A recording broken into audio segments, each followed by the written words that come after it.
Y obviamente cuando hay sobreproducción tienden a bajar los precios de los artículos que se están sobreproduciendo. Todavía esperemos a ver si es posible, a pesar de que soy de opinión también de que este embargo o ya se levantó o se va a levantar. Porque no cabe duda de que este embargo obedece a la presión del gobierno con relación a las deportaciones de inmigrantes haitianos a su país. Y entonces los Estados Unidos, como una manera de manipular al gobierno dominicano, embarga, ¿verdad? En este caso, la azúcar de Central Romana. No quiere decir que Central Romana realmente no cometa exceso en lo que son, en el trato a los trabajadores. Porque donde quiera que hay una industria, donde quiera que hay una empresa como tal que produce, de los cuales los trabajadores producen riqueza, ahí se manifiesta inevitablemente un sistema de explotación. Hay explotación. El sistema capitalista como tal es un sistema de explotación del hombre por el hombre. De manera que a mí no me cabe la menor duda que en el Central Romana y otras industrias de República Dominicana existan algunas manifestaciones de explotación extrema y del uso de mano de obra basada en la explotación, porque además son mano de obra que también la pagan de manera barata. Pero vamos a esperar a ver lo que ocurre en los próximos días. Pienso que a partir de la visita de la jefa del Comando Sur en nuestro país, si observamos, ha bajado inclusive la deportación de los haitianos. No significa, no quiero decir que le hayan bajado línea al gobierno dominicano, pero tampoco lo dudo. No lo dudo, porque cesaron las deportaciones y en cierta forma ya el caso del embargo al azúcar de Central Romana también ha dejado de comentarse, también ha dejado de hablarse de eso, ya no es noticia. Pero bueno, vamos a ver qué sale de eso. Quiero, doctor John, tocar un tema de carácter internacional que está en la palestra pública y es lo que sucedió en el día de ayer con Pedro Castillo, presidente electo del Perú. Pedro Castillo llega a la presidencia del Perú en medio de una situación un tanto, o de un pueblo electoralmente dividido. Recordemos que la diferencia entre Pedro Castillo y me parece que la hija de Fujimori era bastante estrecha, lo que evidenció un país polarizado. Pedro Castillo es un profesor, de hecho la campaña la llevó a cabo con un lápiz de carbón, se decía el hombre del lápiz, y de alguna manera Pedro Castillo conectó su propuesta de candidato presidencial con un segmento poblacional que tenía un sentimiento de, digamos que progresista, diferente a toda la partidocracia tradicional. De hecho, la vicepresidenta que llevaba Pedro Castillo se dice que está un poco ligada a sectores de izquierda. Y quiero en este caso poner esto un poco entre comillas, porque lo que se ha observado en el día de ayer es que la candidata vicepresidencial o la vicepresidenta del Perú se ha, se ha asociado, se ha aliado, se ha apandillado con los sectores oligárquicos del Perú y con la derecha tradicional, y conjuntamente con ello dieron a lo que yo le llamo un golpe de Estado. Hay un golpe de Estado en el Perú. Han sacado al presidente electo democráticamente en las urnas, donde el pueblo decidió, ya no importa que haya sido un pueblo polarizado, pero decidió elegir a Pedro Castillo como su presidente. Y en el día de ayer, obviamente, esta oligarquía, esta derecha tradicional, esta partidocracia tradicional, con sectores burgueses, decidieron darle el golpe de Estado. Eso no es nuevo, y no es nuevo en el sentido de que hay que tener una comprensión de que cuando usted gobierna una nación y pone en riesgo los intereses de esa oligarquía, esa clase dominante, esa burguesía, usted los van a enfrentar. Mire, los sectores de derecha y los sectores oligárquicos que la derecha representa no ceden el poder tan fácilmente. Y yo he dicho en otras ocasiones en la tesis aquí que cuando usted no combate a la oligarquía, a la burguesía, esta se torna liberal. O sea, usted no tiene una confrontación, usted no cuestiona, usted no critica el modelo y la oligarquía y la burguesía se tienden a ser liberal, le permiten hacer las cosas, que usted hable incluso. Ahora, en el momento en que usted combate a esa burguesía, que usted está enfrentando a esa burguesía, entonces ese sector, esa clase dominante, se torna obviamente golpista, se torna agresiva, se torna represiva. De manera que en este caso, si Pedro Castillo, presidente electo del Perú, ponía en riesgo los intereses de la clase dominante peruana, él debía prever que se estaba arriesgando a que le dieran un golpe de Estado. Y pienso que hay algunos gobernantes que no toman en cuenta un principio fundamental de lo que sería el ABC, digamos, de los sistemas socialistas que tienden o que aspiran a llegar al comunismo en el mundo. Y hay experiencia de sobra y hay literatura de sobra que incluso si usted va a instaurar un gobierno de corte socialista o va a instaurar un modelo basado en un sistema social de la producción, usted debe entender que debe tomar en cuenta elementos fundamentales para sostenerse en el gobierno. Hugo Chávez,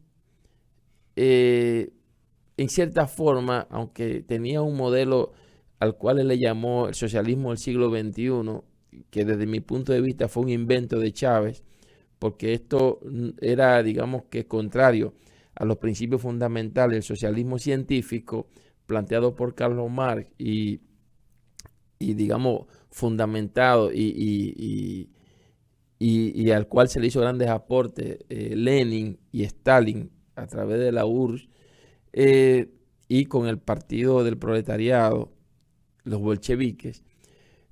Sin embargo, estos gobiernos que han surgido, como el caso de Chávez y otros, Evo Morales y Pedro Castillo, y entre otros, el mismo Manuel Zelaya en Honduras, digamos que perdieron de vista algunos elementos. Por ejemplo, hay literaturas que enseñan muchísimo en cuanto a lo que sería cómo resistir o cómo mantenerse o cómo fundamentar un sistema basado en la producción social de los medios de producción. Esto, por ejemplo, hay una literatura que le llaman Marx, Engels, Lenin y el armamento del pueblo. Es una literatura que nos enseña muchísimo. O una literatura que ahora no me acuerdo bien quién la escribió, pero que sí habla de un pueblo en armas. Cuando hablamos de esta literatura, nos educa en el sentido de cómo instaurar un modelo social basado, digamos que, en el socialismo. Chávez más o menos hizo una combinación entre el socialismo del siglo XXI y este modelo del cual estamos hablando de un pueblo en armas o el armamento del pueblo. ¿Qué significa esto? Es la creación de estructuras de base que defienden ese proceso, donde se integra la población y en esa integración, en esa estructura de base, usted logra incluso crear milicias que van a defender y que van a promover el proceso de transformación de la sociedad, pero que al mismo tiempo esas que van a promover se constituyen en la defensa de ese modelo. Por ejemplo, ¿por qué Cuba se ha mantenido en el poder por más de 50 años? Desde 1959 al 2022 todavía Cuba se puede tomar como un referente, como un modelo social y político distinto al capitalismo y a otras expresiones basadas en niveles de explotación. Pero de dictadura. Bueno, porque exactamente de eso. dictadura. Y debo decirle, doctor John, debo decirle que cuando hablamos de dictadura, es que las clases sociales, que en este caso podemos establecerlas como los burgueses y los proletarios o trabajadores, se establece esa contradicción antagónica y es un sistema de dictadura. Cuando es la burguesía que gobierna, es la dictadura de los burgueses sobre los trabajadores. Y cuando son los proletariados o los trabajadores que gobiernan, es la dictadura del proletariado, como lo planteaba Lenin. Es la dictadura de la clase social llamada obreros o trabajadores o proletariado sobre la clase burguesa. Y es una dictadura que se impone. Lo propio que ocurre en los sistemas capitalistas. Es una dictadura de la clase dominante sobre una clase dominada. Por eso yo no cuestiono el término de dictadura que usted está utilizando, porque la dictadura es una clase sobre otra. Y en este caso, si la clase social que dirige un proceso es los trabajadores, es los obreros, evidentemente que esos obreros van a ejercer una dictadura sobre la clase burguesa. Entonces, Cuba, ¿qué hizo Cuba? Después del 59, con Fidel Castro a la cabeza, en Cuba se formaron los comités de defensa de la revolución. Esos comités de defensa de la revolución estaban organizados por escuadras. Óigase bien, por escuadras, por barrios, por municipios, por provincias. Es decir, y estos comités de defensa de la revolución servían eran organizados con una disciplina férrea, pero su misión fundamental era promover el proceso revolucionario y defender la revolución cubana de las conspiraciones constantes, de los movimientos de desestabilización que se daban internamente en Cuba, promovidos por esa clase que había sido derrotada en Cuba, que era la burguesía cubana, y sectores imperialistas que desde fuera vivían conspirando contra ese pueblo cubano, contra ese proceso que estaba iniciando en Cuba. Pero lo propio ocurrió en Venezuela. ¿Qué hizo Chávez después que comenzó, digamos que a sentar las bases de su gobierno en Venezuela? Creó los comités bolivarianos. Esos comités bolivarianos o círculos bolivarianos, la misión era defender el proceso revolucionario que estaba llevando a cabo Chávez, amparado en el invento de él del socialismo científico, que era el socialismo del siglo XXI, que era contrario al socialismo científico que plantea Carlos Marx. O una combinación un poco media rara, diría yo, porque Chávez descuidó algunos elementos fundamentales que se plantea el socialismo científico. ¿Qué plantea el socialismo científico con relación digamos que a la instauración de un sistema social distinto al capitalismo? Bueno, este te plantea la destrucción total de esa sociedad capitalista. Y sobre esas ruinas, óigase bien que lo que plantea el socialismo científico, y sobre esas ruinas instaurar el modelo socialista, una nueva sociedad. Y ahí fue el descuido de Chávez. Chávez quiso hacer concesiones, independientemente de que creó los círculos bolivarianos, que eran organizaciones de barrios, de escuadras, que defendían la revolución, que promovían la revolución, pero quiso hacer concesiones con la derecha y con la burguesía. En los sistemas socialistas no hay concesiones con la burguesía. No la hay porque es un problema de clase, es un problema antagónico de una clase en contra de la otra.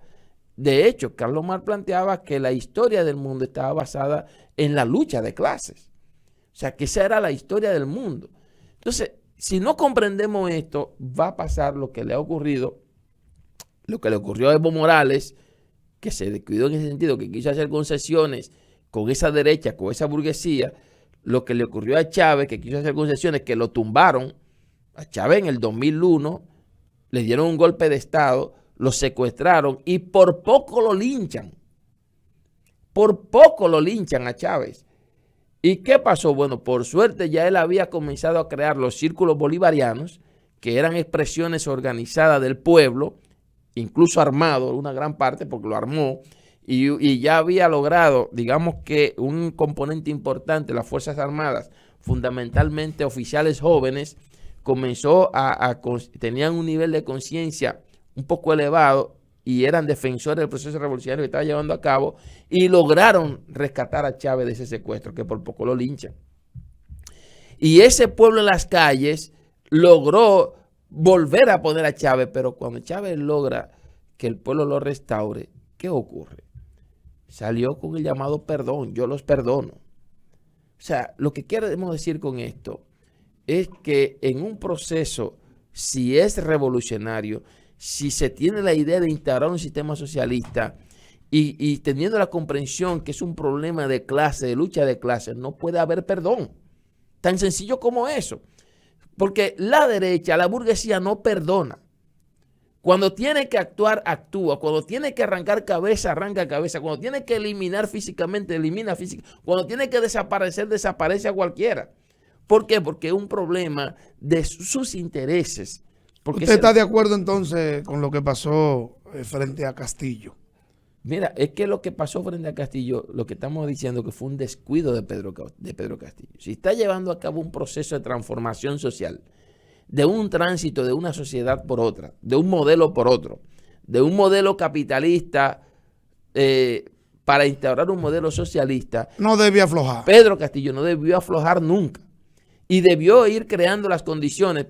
Pudo haber imitado a Chávez con los círculos bolivarianos, pudo haber imitado a Cuba con los comités de defensa de la revolución e iniciar ese proceso de educación del pueblo, de forjar la conciencia ciudadana de la población, con tal de que de defender el proceso. Entonces, no hace esto y evidentemente que se queda sin base, se queda sin gente que defiendan el proceso y evidentemente que viene el consecuente golpe de Estado porque la burguesía tiene claro de que Pedro Castillo constituye una amenaza para sus intereses. Entonces, de ahí que yo creo que hay experiencia de sobra como para que los gobiernos que pretendan tener un modelo distinto al que se tiene actualmente, que es el capitalismo, puedan tener éxito. Eso ocurrió en Bolivia. Evo Morales, después de haber durado un tiempo ahí, al frente del Estado, le dieron un golpe de Estado también y tuvo que salir de Bolivia. ¿Y qué ocurrió? Nadie, en cierta forma, nadie salió a defender el proceso. Lo que pasó con Manuel Zelaya. Lo mismo ocurrió con Manuel Zelaya en Honduras, me parece que era gobierno. Lo mismo ocurrió con Correa en Ecuador, que tenía un pensamiento progresista. Sin embargo, Correa hoy anda huyendo porque lo quieren meter preso. Lo mismo ocurrió en cierta forma con Luis Ignacio Lula da Silva en Brasil, que hasta lo metieron preso. Estuvo preso. Entonces, yo creo que esto obedece fundamentalmente a una incomprensión, a menos que estas personas tienen un carácter quizás nacionalista, progresista, que no necesariamente tengan la idea de instaurar un modelo social y económico basado en el socialismo.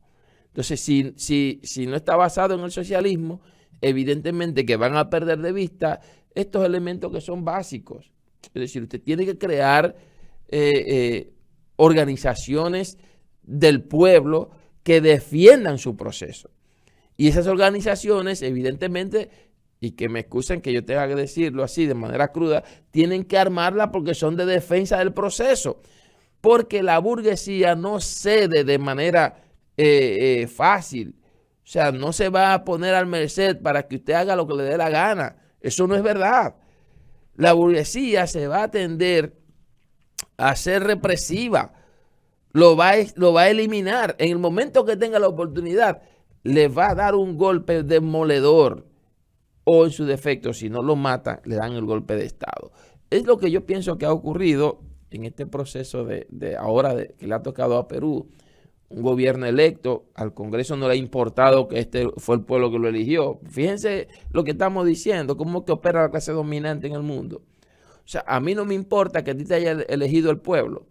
A mí no me importa que fuimos a unas elecciones y tú ganaste libremente sin fraude y sin nada. Mis intereses tienen que Si colocarse tú por estás encima poniendo de en todo riesgo eso. mis intereses, te voy a tumbar y lo tumban.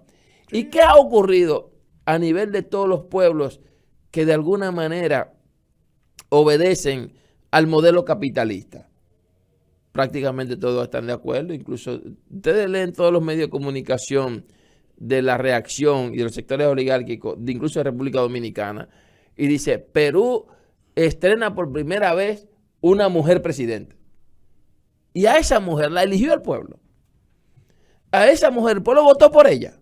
No, pero todos los medios dicen, por primera vez ya tienen una presidenta. Primera presidenta. Están asumiendo, óyese bien, están asumiendo que es correcto el golpe de Estado que le dieron a Pedro Castillo. Y están asumiendo a una persona que se convierte en ilegítima porque no fue electa por el pueblo. Ella fue electa vicepresidenta, porque eso hay que tener la diferencia en este caso. Ella fue electa vicepresidenta. Ahora no fue electa presidenta de la República del Perú. Fue el Congreso que le da un golpe de Estado al presidente y dice, mire, es usted ahora que va como presidente de la República. Y todo el mundo lo está aceptando. Pero ¿quiénes lo están aceptando? Los sectores de la burguesía del mundo y oligárquicos, que es una, en sentido general, porque la clase que domina, porque la clase que en este caso Pedro Castillo perdió de vista que había que combatir, pero que en otros pueblos no. Cuba lo entendió. ¿Qué hizo Cuba en ese proceso? Fidel Castro y el Partido Comunista Cubano, y también Lenin y Stalin en Rusia, a través del PQS, entendieron perfectamente que la clase burguesa o capitalista tiene que ser enfrentada de manera radical y que esa clase tiene que ser eliminada, extinguida, para poder instaurar la clase que va a dominar ahora, para instaurar, digamos, que la dictadura que usted planteaba, pero que en este caso se ve la dictadura del proletariado, de los trabajadores. Entonces, eso lo entendieron ellos y por eso la URSS permaneció en el poder desde el 1919, me parece, si mal no me falla la memoria, porque ahora con esto no sé si fue el COVID o qué rayo fue que hace que a uno se le olviden cosas, hasta el 93, doctor, cuando la llamada perestroika. La prehistoria. O sea, miren qué tiempo duró ese proceso dirigiendo el PQS, el Partido Comunista de la Unión Soviética, dirigiendo ese proceso. Pero ¿cuánto ha durado Cuba? Desde 1959 hasta la fecha, el Partido Comunista Cubano dirigiendo el proceso. O sea, ¿por qué se ha mantenido? 63 años. Bueno, porque sencillamente esto entendieron que esta lucha de clase, que la historia se basa en la lucha de clase y que las clases sociales son antagónicas, la burguesía y los sectores trabajadores. De manera que incluso, antes de saludar a Wilton, que ya está aquí, doctor John, una de las cosas que hizo Cuba cuando inició el proceso fue la confiscación de la tierra. En Cuba habían terratenientes con cientos de miles de tareas de tierra y fincas enormes y un pueblo sin tierra. La concentración de la tierra estaba en unos cuantos. Sí, y entonces, pero parte de esa política afectó grandemente que en el presente Cuba ahora mismo tiene un sistema económico por el suelo. No lo crea así. Pero claro. No lo crea pero así. El sistema económico de Cuba está por el suelo por un problema de bloqueo de más de 50 años, que eso es diferente. Está bien. ¿Y qué debían hacer? Es diferente. Abrírsele ahora, al pueblo. Pero ¿cómo era posible? Permitirle que el pueblo tenga libertad. Un deportista cubano va a Haití y se queda en Haití. Sí, pero no me mezcle una cosa con otra. otra. No te estoy diciendo. No me mezcle una cosa con otra. Bueno en Cuba, no me mezcle una cosa con otra, porque estamos hablando que Cuba ha sido víctima de un bloqueo descomunal, sí, pero inhumano inclusive. Entonces vemos a Cuba como el culpable, no a los que están bloqueando a Cuba. Porque el gobierno de Fidel bloqueó también internamente ciertas libertades. Es que déjame decirte una cosa. Cuando había en Cuba, habían 2 o 3 carajos con la posesión de la tierra y un pueblo campesino sin tierra. ¿Qué hizo el proceso? Bueno, hay que confiscarle la tierra a todo tipo y repartírsela a la gente que sí realmente la van a poner a producir. ¿Y qué hizo Fidel? Y al poner a producir... Le bloqueó la producción es del Estado. Tú no estás entendiendo que en estos procesos es un problema de una contradicción de clases sociales. Y había una clase que se acababa de instaurar en el gobierno y evidentemente que había que desplazar a la clase que ya estaba. ¿Y quién era la clase que ya estaba? O los terratenientes, porque para esa época, 1959, no podemos hablar de industrias grandes, sino terratenientes. O sea, los que tenían el control de la tierra. Y entonces la producción de Cuba estaba basada en la tierra, no en grandes industrias. Tenía algunos ingenios, pero los ingenios mismos, todos los ingenios mismos, dependen de la producción de la tierra, porque si no, no funcionan. Entonces, evidentemente que estas contradicciones de clase tenía que ser antagónicas, tenía que ser desplazada, la clase burguesa o la oligarquía tenía que ser desplazada, y Cuba lo entendió, y lo entendió Rusia. Cuando Rusia gana, cuando Lenin gana en el proceso cubano, octubre, me parece, vuelvo y digo, del 19, ¿quién dirigía en Rusia? Era el zar. Era un modelo incluso basado en el feudalismo. En Rusia no había capitalismo. En Rusia no había una burguesía bien acentuada. Pudiera haber algunos vestigios de burguesía, pero era el feudalismo basado que lo dirigían los zares. Ahora, cuando llega Lenin, y quizá tal vez uno de los problemas fundamentales donde Rusia o la URSS cayó en el 93 a través de la llamada perestroika, puede ser, yo inventando, el salto que Rusia dio del feudalismo al socialismo. O sea, hubo un modelo social y económico que Rusia no lo vivió en sí, que fue el capitalismo. Entonces, del feudalismo al socialismo hubo un salto. Voló un sistema social que es el capitalismo. Y evidentemente que ahí, independientemente de ese salto, Rusia lo que se planteó fue desplazar una clase e instaurar otra. Instaurar la dictadura del proletariado. Y eso fue lo que ocurrió ahí. Por eso duró tanto tiempo. Entonces estos gobiernos que duran poco tiempo es porque pierden lo que los marxistas llaman la vigilancia de clase. Chávez descuidó la vigilancia de clase y lo envenenaron. Chávez murió envenenado. Se puede decir de todo, pero ese cáncer fue inducido en Chávez.